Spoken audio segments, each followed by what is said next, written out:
Welcome to Nation of Glory. Roman Reigns is a name that echoes through modern professional wrestling like few others ever have.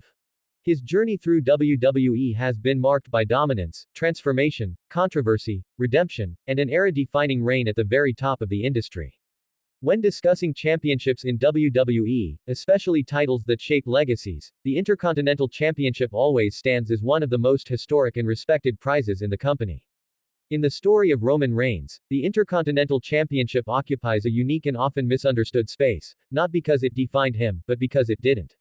That absence itself has become part of his legacy, a rare anomaly in a career filled with gold, main events, and headline-making moments that reshaped how fans view dominance in professional wrestling.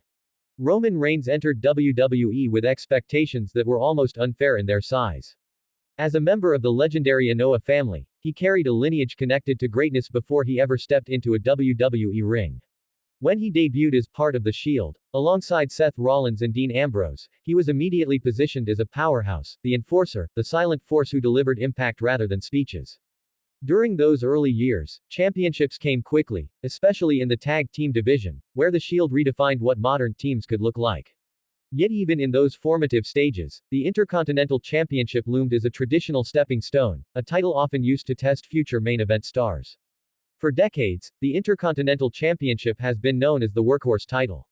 Legends like Bret Hart, Shawn Michaels, Razor Ramon, Triple H, The Rock, and Steve Austin all held it during periods when they were sharpening their skills, earning crowd reactions, and proving they could carry the company on their shoulders. For many fans, winning the Intercontinental Championship is a rite of passage, a moment that signals a wrestler's transition from potential to promise fulfilled. Roman Reigns, however, moved on a different path, one that bypassed this traditional milestone entirely. As Roman Reigns began to rise as a singles competitor, WWE positioned him directly in the upper echelon. He competed in world title matches, main-evented pay-per-views, and became a central figure in major storylines far earlier than most of his peers. While others were battling for the Intercontinental Championship, Roman was already standing across the ring from established main eventers, learning under the brightest lights. This creative decision shaped how audiences perceived him. To some, it felt like he was being rushed. To others, it was evidence that WWE saw something extraordinary in him, something that transcended the usual progression. The fact that Roman Reigns never held the Intercontinental Championship is often surprising to casual fans, especially given how long and successful his career has been. He has held world championships, headlined WrestleMania, and carried WWE through some of its most challenging and transitional periods. Yet the Intercontinental title remained untouched in his resume. Rather than weakening his legacy, this absence created an interesting contrast. It highlighted how Roman Reigns was never framed as a mid-card hero climbing upward, but as a top-tier performer from the very beginning of his singles run. In many ways, the Intercontinental Championship represents resilience, consistency, and in-ring storytelling. Roman Reigns' career, especially in his later years as the tribal chief, represents something else entirely: control, authority, and an almost mythic presence. When Roman returned in 2020 with a new attitude in alignment with Paul Heyman, his character evolved into something historic. He wasn't chasing titles to prove himself anymore, titles existed to validate his dominance. The Intercontinental Championship, traditionally defended weekly and associated with fighting champions, didn't align with the aura Roman was crafting. This contrast deepens the conversation around what championships mean in WWE. Titles are not just prizes, they are storytelling tools. The Intercontinental Championship tells stories of hunger, perseverance, and technical mastery. Roman Reigns' story, especially in his prime years, was about supremacy, legacy, and family. His narrative didn't require the Intercontinental Championship to feel complete. Instead, it relied on the image of a champion who stood above the rest, who dictated terms rather than responded to challenges. There is also an important generational shift to consider. During Roman Reigns' rise, WWE's structure was changing.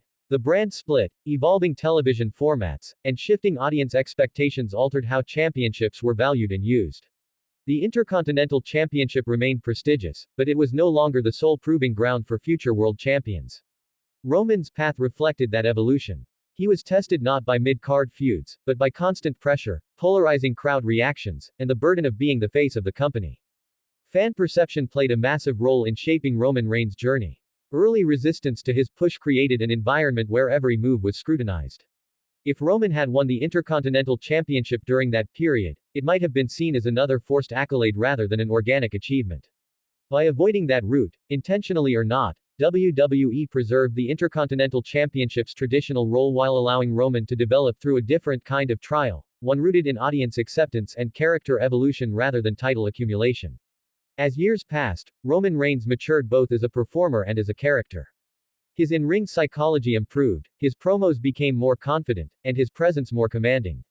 When he eventually became the tribal chief, his identity was no longer tied to how many titles he had held, but to how completely he controlled the narrative.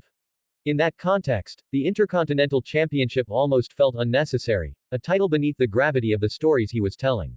Yet the Intercontinental Championship still plays a symbolic role in discussions about Roman Reigns.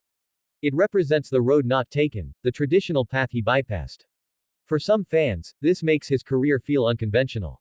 For others, it reinforces how unique his rise truly was.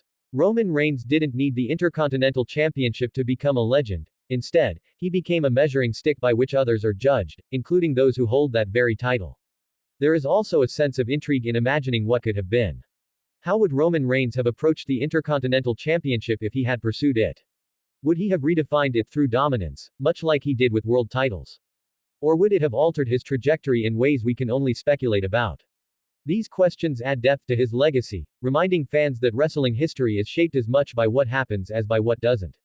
Roman Reigns' career challenges the idea that every legend must follow the same blueprint. While many greats used the Intercontinental Championship as a launching pad, Roman carved his legacy through resilience, reinvention, and an unwavering focus on the top of the mountain. His story proves that greatness in WWE is not defined by checking every box, but by leaving an undeniable impact that reshapes the landscape. In the end, the relationship between Roman Reigns and the Intercontinental Championship is a story of contrast rather than possession. It highlights how championships serve different purposes for different superstars, and how absence can be just as meaningful as achievement. Roman Reigns stands as one of the most dominant figures in WWE history, not because of every title he held, but because of how he carried himself, how he evolved, and how he commanded attention whenever he stepped into the ring. As fans look back on Roman Reigns' legacy years from now, the conversation will focus on eras, influence, and dominance rather than missing accolades. The Intercontinental Championship will remain a beloved symbol of wrestling excellence, carried forward by new generations, while Roman Reigns will be remembered as a performer who transcended traditional paths and defined his own destiny at the very top of the industry.